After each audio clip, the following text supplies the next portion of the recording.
ओम शांति। 1 अक्टूबर 2024 बाबा के महावाक्य। मीठे बच्चे, देही अभिमानी बनने की प्रैक्टिस करो। इस प्रैक्टिस से ही तुम पुण्य आत्मा बन सकेंगे।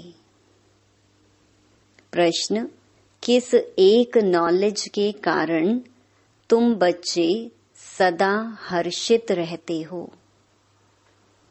उत्तर: तुम्हें नॉलेज मिली है कि यह नाटक बड़ा वंडरफुल बना हुआ है। इसमें हर एक एक्टर का अविनाशी पार्ट नोंधा हुआ है। सब अपना अपना पार्ट बजा रहे हैं। इस कारण तुम सदा हर्षित रहते हो। दूसरा प्रश्न: कौन सा एक हुनर बाप के पास ही है, दूसरों के पास नहीं? उत्तर: देही अभिमानी बनाने का हुनर एक बाप के पास है, क्योंकि वह खुद सदा देही है, सुप्रीम है।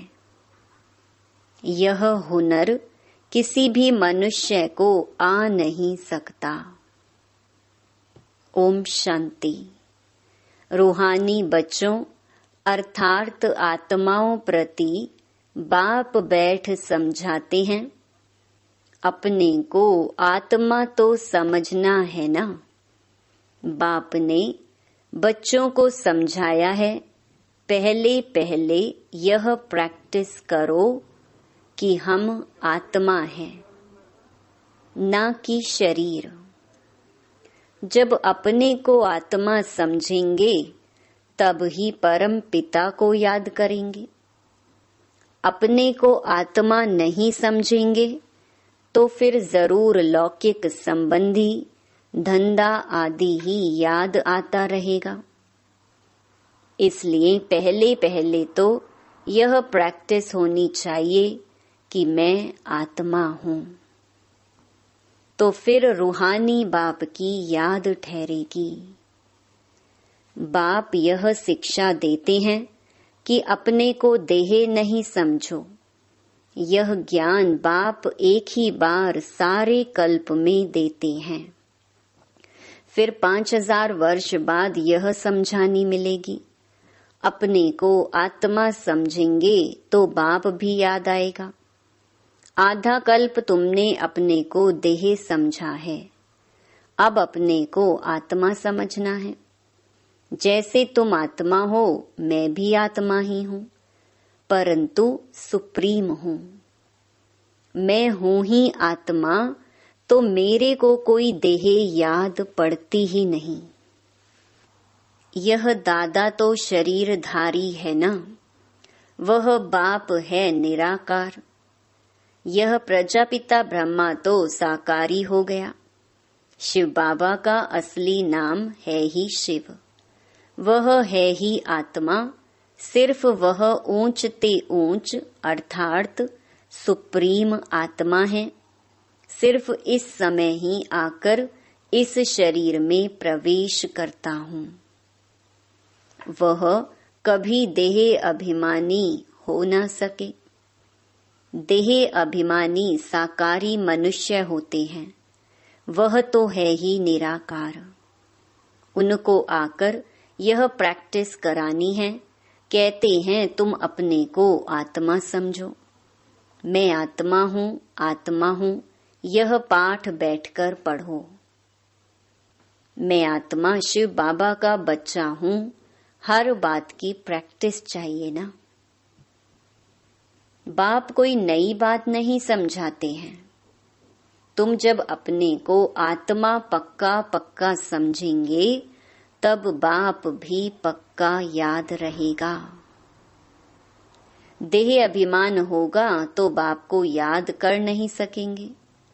आधा कल्प तुमको देह का अहंकार रहता है। अभी तुमको सिखाता हूँ कि अपने को आत्मा समझो। सतयुग में ऐसे कोई सिखाता नहीं है कि अपने को आत्मा समझो। शरीर पर नाम तो पड़ता ही है, नहीं तो एक दो को बुलावें कैसे। यहाँ तुमने बाप से जो वर्षा पाया है वही प्रालब्ध वहां पाते हो।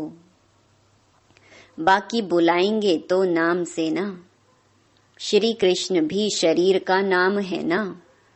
नाम बिगर तो कारोबार आदि चल ना सके। ऐसे नहीं कि वहां यह कहेंगे कि अपने को आत्मा समझो, वहां तो आत्म अभिमानी रहते ही हैं। यह प्रैक्टिस तुमको अभी कराई जाती है, क्योंकि पाप बहुत चढ़े हुए हैं। आहिस्ते आहिस्ते थोड़ा थोड़ा पाप चढ़ते चढ़ते अभी फुल पाप आत्मा बन पड़े हो। आधा कल्प के लिए जो कुछ किया वह खलास भी तो होगा ना। आहिस्ते आहिस्ते कम होता जाता है। सतयुग में तुम सतो प्रधान हो, त्रेता में सतो बन जाते हो। वर्षा अभी मिलता है, अपने को आत्मा समझ बाप को याद करने से ही वर्षा मिलता है। यह देही अभिमानी बनने की शिक्षा बाप अभी देते हैं। सतयुग में यह शिक्षा नहीं मिलती, अपने अपने नाम पर ही चलते हैं। यहाँ तुम हरेक को याद के बल से पाप आत्मा से पुण्य आत्मा बनना है। सतयुग में इस शिक्षा की दरकार ही नहीं। ना तुम यह शिक्षा वहां ले जाते हो, वहां ना यह ज्ञान ना योग ले जाते हो। तुमको पतित से पावन अभी ही बनना है। फिर आहिस्ते आहिस्ते कला कम होती है। जैसे चंद्रमा की कला कम होते होते लीक जाकर रहती है। तो इसमें मूंझो नहीं, कुछ भी ना समझो तो पूछो।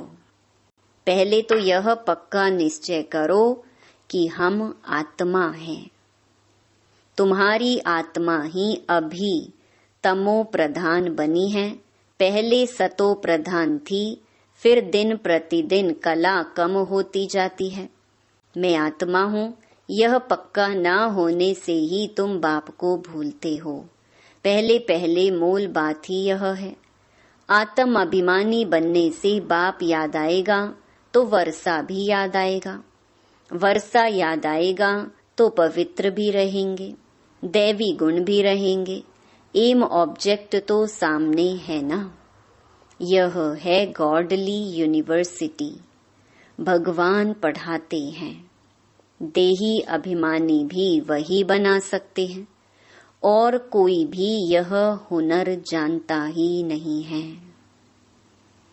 एक बाप ही सिखाते हैं। यह दादा भी पुरुषार्थ करते हैं। बाप तो कभी देह लेते ही नहीं, जो उनको देही अभिमानी बनने का पुरुषार्थ करना पड़े। वह सिर्फ इस समय आते हैं तुमको देही अभिमानी बनाने।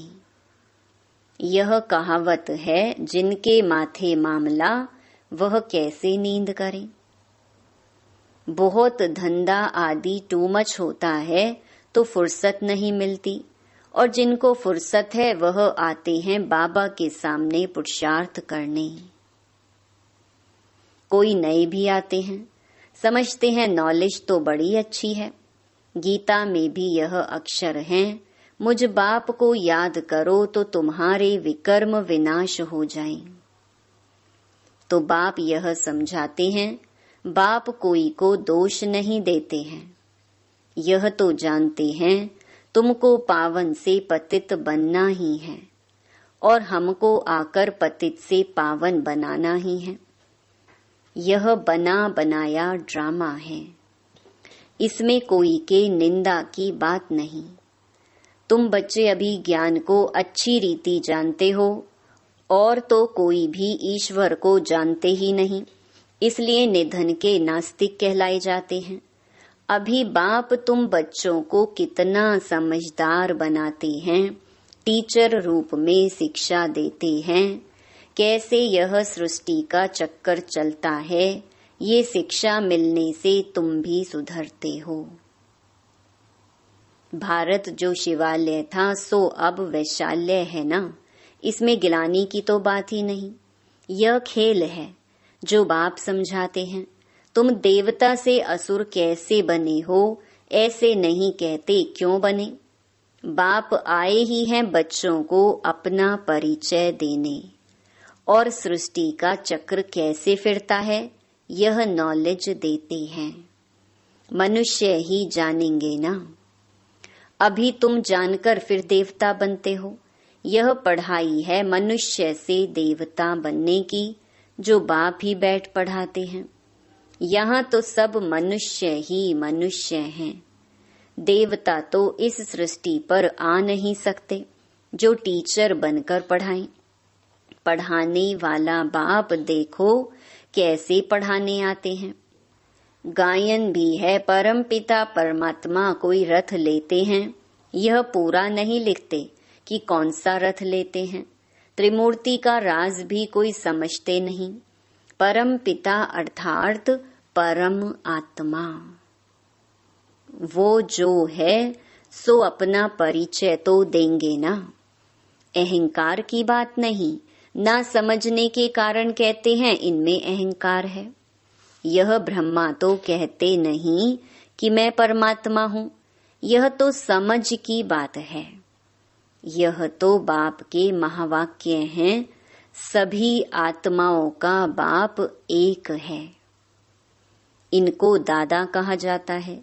यह भाग्यशाली रथ है ना। नाम भी ब्रह्मा रखा है क्योंकि ब्राह्मण चाहिए ना। आदि देव प्रजापिता ब्रह्मा है, प्रजा का पिता है। अब प्रजा कौन सी? प्रजापिता ब्रह्मा शरीरधारी है तो एडॉप्ट किया ना। बच्चों को शिव बाबा समझाते हैं, मैं एडॉप्ट नहीं करता हूँ। तुम सब आत्माएं तो सदैव मेरे बच्चे हो ही। मैं तुमको बनाता नहीं हूँ, मैं तो तुम आत्माओं का अनादि बाप हूँ। बाप कितना अच्छी रीति समझाते हैं, फिर भी कहते हैं अपने को आत्मा समझो। तुम सारी पुरानी दुनिया का संन्यास करते हो। बुद्धि से जानते हैं सब वापस जाएंगे इस दुनिया से। ऐसे नहीं संन्यास कर जंगल में जाना है। सारी दुनिया का संन्यास कर हम अपने घर चले जाएंगे, इसलिए कोई भी चीज याद ना आए सिवाय एक बाप के। 60 वर्ष की आयु हुई तो फिर वाणी से परे वानप्रस्थ में जाने का पुरुषार्थ करना चाहिए। यह वानप्रस्थ की बात है अभी की। भक्ति मार्ग में तो वानप्रस्थ का किसको पता ही नहीं है। वानप्रस्थ का अर्थ नहीं बता सकते हैं। वाणी से परे मूल वतन को कहेंगे। वहां सभी आत्माएं निवास करती हैं तो सबकी वानप्रस्थ अवस्था है, सबको जाना है घर। शास्त्रों में दिखाते हैं आत्मा भ्रकुटी के बीच चमकता हुआ सितारा है। कई समझते हैं आत्मा अंगुष्ठे मिसल है। अंगुष्ठे मिसल को ही याद करते हैं। स्टार को याद कैसे करें, पूजा कैसे करें? तो बाप समझाते हैं तुम देहे अभिमान में जब आते हो तो पुजारी बन जाते हो। भक्ति का समय शुरू होता है, उसको भक्ति कल्ट कहते हैं। ज्ञान कल्ट अलग है। ज्ञान और भक्ति इकट्ठे नहीं हो सकते। दिन और रात इकट्ठे नहीं हो सकते। दिन सुख को कहा जाता और रात दुख अर्थात भक्ति को कहा जाता है। कहते हैं प्रजापिता ब्रह्मा का दिन और फिर रात, तो प्रजा और ब्रह्मा जरूर दोनों ही इकट्ठे होंगे ना। तुम समझते हो हम ब्राह्मण ही आधा कल्प सुख भोगते हैं, फिर आधा कल्प दुख। यह बुद्धि से समझने की बात है। यह भी जानते हो सब बाप को याद नहीं कर सकते हैं, फिर भी बाप खुद समझाते रहते हैं। अपने को आत्मा समझो और मुझे याद करो तो तुम पावन बन जाएंगे। यह पैगाम सबको पहुंचाना है, सर्विस करनी है। जो सर्विस ही नहीं करते तो वह फूल नहीं ठहरे। बागवान बगीचे में आएंगे तो उनको फूल ही सामने चाहिए। जो सर्विस एबल हैं, बहुतों का कल्याण करते हैं, जिनको देह अभिमान है, वह खुद भी समझेंगे हम फूल तो है नहीं। बाबा के सामने तो अच्छे अच्छे फूल बैठे हैं, तो बाप की उन पर नजर जाएगी। डांस भी अच्छा चलेगा। डांसिंग गर्ल का मिसाल, स्कूल में भी टीचर तो जानते हैं ना, कौन नंबर 1, कौन नंबर 2, 3 में है। बाप का भी अटेंशन सर्विस करने वालों तरफ ही जाएगा। दिल पर भी वह चढ़ते हैं, डिससर्विस करने वाले थोड़े ही दिल पर चढ़ते। बाप पहली पहली मुख्य बात समझाते हैं, अपने को आत्मा निश्चय करो, तब बाप की याद ठहरेगी। देह अभिमान होगा तो बाप की याद ठहरेगी नहीं। लौकिक संबंधियों तरफ, धंधे धोरी तरफ बुद्धि चली जाएगी। देही अभिमानी होने से पारलौकिक बाप ही याद आएगा। बाप को तो बहुत प्यार से याद करना चाहिए।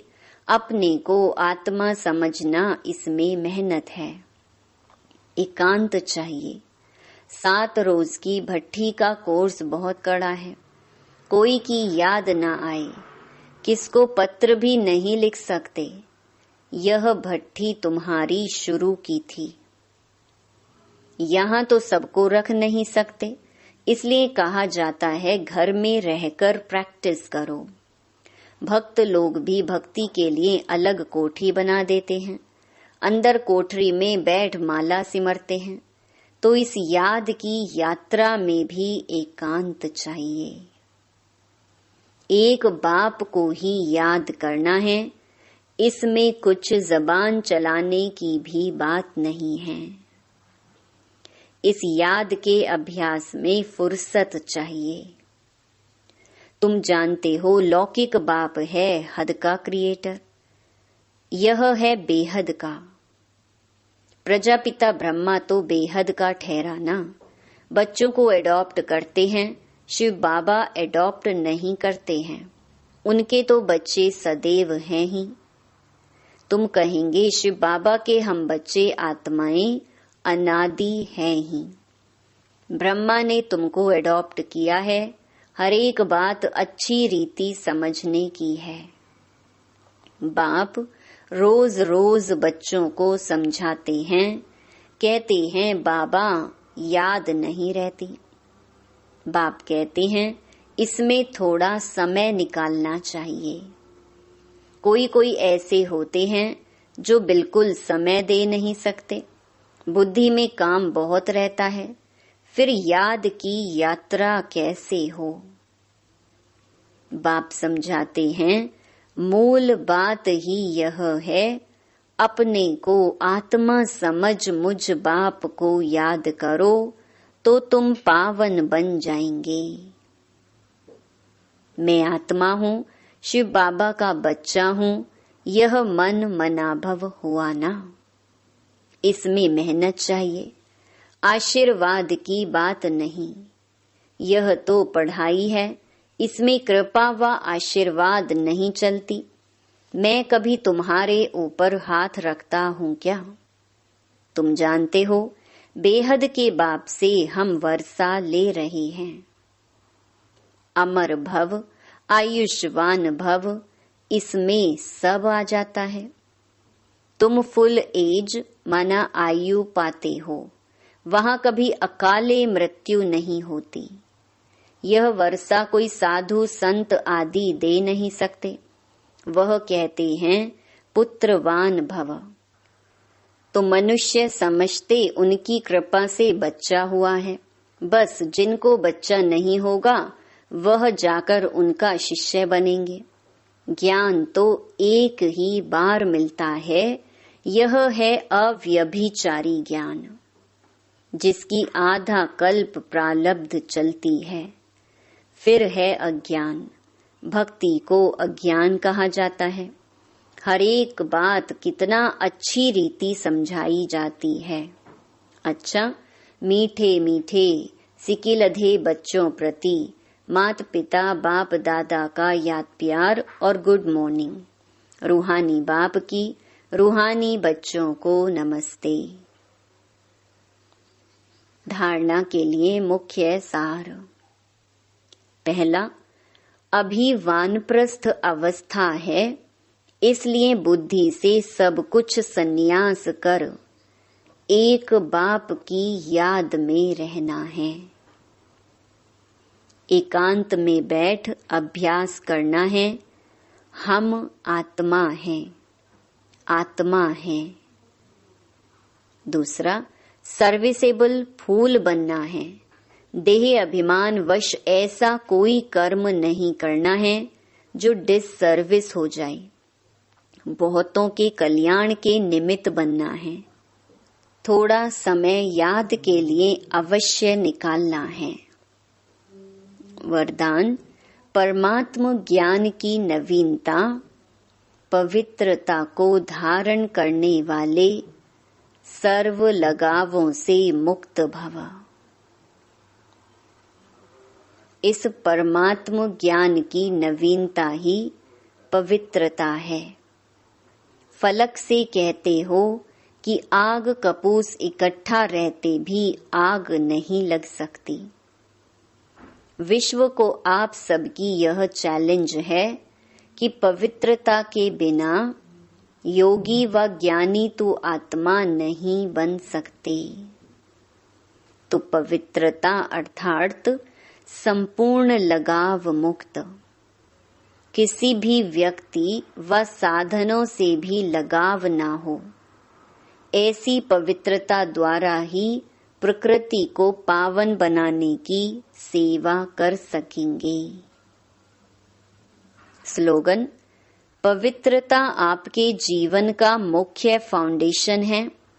धरत पर ये धर्म ना छोड़िए। ओम शांति।